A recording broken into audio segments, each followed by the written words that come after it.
Bulletin లో breaking news చూస్తున్నాం. తమపై అనుచిత వ్యాఖ్యలు చేశారంటూ మంత్రి కొండా సురేఖపై హీరో అక్కినేని నాగార్జున పరువు నష్టం దావా వేసిన సంగతి తెలిసిందే. మంత్రి కొండా సురేఖ చేసిన వ్యాఖ్యలపై సినీ నటుడు అక్కినేని నాగార్జున వేసిన క్రిమినల్ పరువు నష్టం దావాపై నాంపల్లి కోర్టు విచారణ చేపట్టింది. నాగార్జున తరపు న్యాయవాది వాదనలు వినిపించారు. పిటిషనర్ నాగార్జున వాంగ్మూలాన్ని రికార్డు చేయాలని కోర్టు ఆదేశించింది. నాగార్జునతో పాటు సాక్షుల వాంగ్మూలాలను నమోదు చేయాలని ఆయన తరపు న్యాయవాది కోర్టును కోరారు. తదుపరి విచారణను కోర్టు వాయిదా వేసింది. నేడు హీరో నాగార్జున విచారణకు హాజరు కానున్నారు.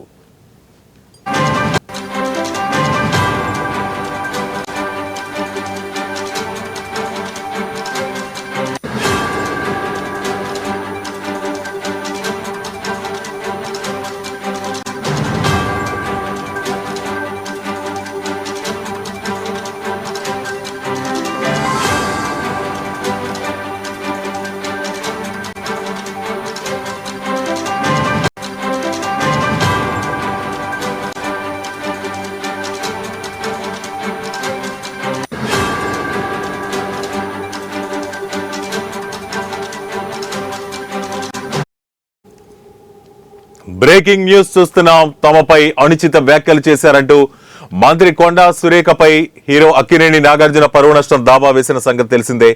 మంత్రి కొండా సురేఖ చేసిన వ్యాఖ్యలపై సినీ నటుడు అక్కినేని నాగార్జున వేసిన క్రిమినల్ పరువు నష్టం దావాపై నాంపల్లి కోర్టు విచారణ చేపట్టింది. నాగార్జున తరపు న్యాయవాది వాదనలు వినిపించారు. పిటిషనర్ నాగార్జున వాంగ్మూలాన్ని రికార్డు చేయాలని కోర్టు ఆదేశించింది. నాగార్జునతో పాటు సాక్షుల వాంగ్మూలాలను నమోదు చేయాలని ఆయన తరపు న్యాయవాది కోర్టును కోరారు. తదుపరి విచారణను కోర్టు వాయిదా వేసింది. నేడు హీరో నాగార్జున విచారణకు హాజరు కానున్నారు.